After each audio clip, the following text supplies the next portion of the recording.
కావల అభివృద్ధి ప్రదాత శ్రీ దగ్గమాటి రంగుల కృష్ణారెడ్డి గారిని ప్రసంగించవలసిందిగా కోరుచున్నాం.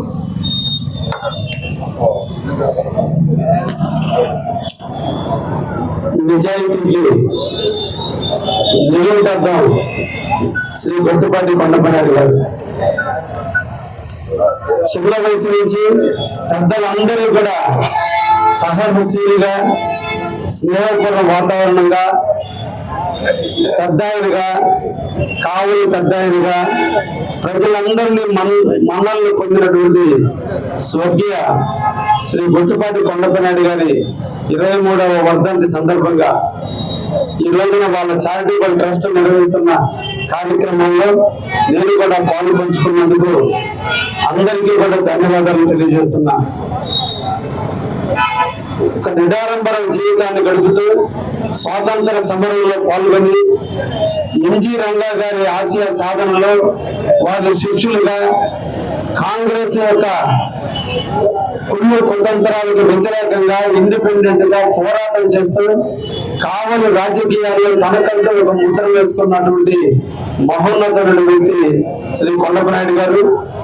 1956లో గ్రామ సర్పంచ్ గా తన రాజకీయ ప్రస్థానాన్ని ప్రారంభించి అంచెలంచెలుగా ఎదిగి ఇంజినీర్ సమితి ప్రెసిడెంట్ గా, చిలకాక సమితి ప్రెసిడెంట్ గా, జిల్లా పరిషత్ ఉపాధ్యక్షులుగా, ఎల్ఎండి బ్యాంక్ అధ్యక్షులుగా, తన శిష్యుడైనటువంటి గొట్టుపాటి సుబ్బలనాయుడు గారిని ఎమ్మెల్యే చేసి తర్వాత తానే రాజకీయాల్లోకి వచ్చి ఇండిపెండెంట్ గా 1972లో కావలికి ఎనలేని సేవలు చేసినటువంటి ఒక యువదాతడు, రైతాంగ బాంధవుడు, రైతుల కోసం నిరంతరం కృషి చేసిన వ్యక్తి, కార్యకర్తల మనోభావాల కోసం పనిచేసేటువంటి వ్యక్తి, కార్యకర్త కోసం ఎంత దూరంగా నడిచి వచ్చేటువంటి మనస్తత్వం గల వ్యక్తి.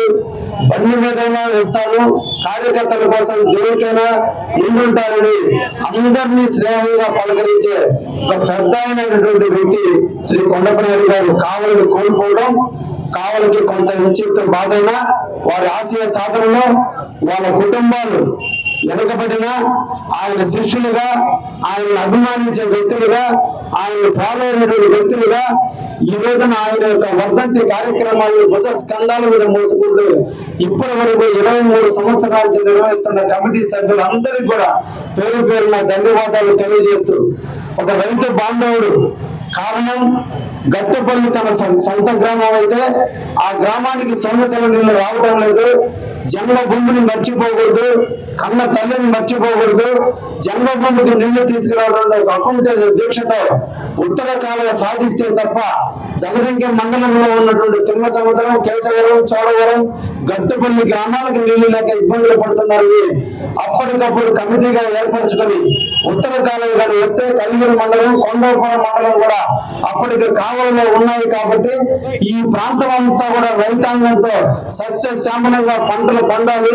కాబట్టి మాకు ఉత్తర కాలువ కావాలని పోరాటం చేసినటువంటి ఒక మహోన్నతమైనటువంటి వ్యక్తి శ్రీ కొండపనాయుడు గారు. ఆయన అకాల మరణం తెలుగుదేశానికి తీరని లోటు తీసుకొచ్చిన తరుణంలో ఆయన నిరంతరం ప్రజలు సంస్కరించుకోవాలి, గుర్తుంచుకోవాలి.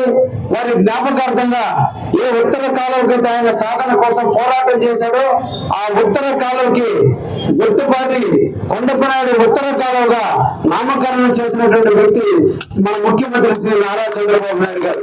వారికి నిజమైన నివాళులు అర్పించిన వ్యక్తి శ్రీ గొట్టుపాటి కొండపనాయుడు గారు, నివాళులు అర్పించిన వ్యక్తి శ్రీ చంద్రబాబు నాయుడు గారు.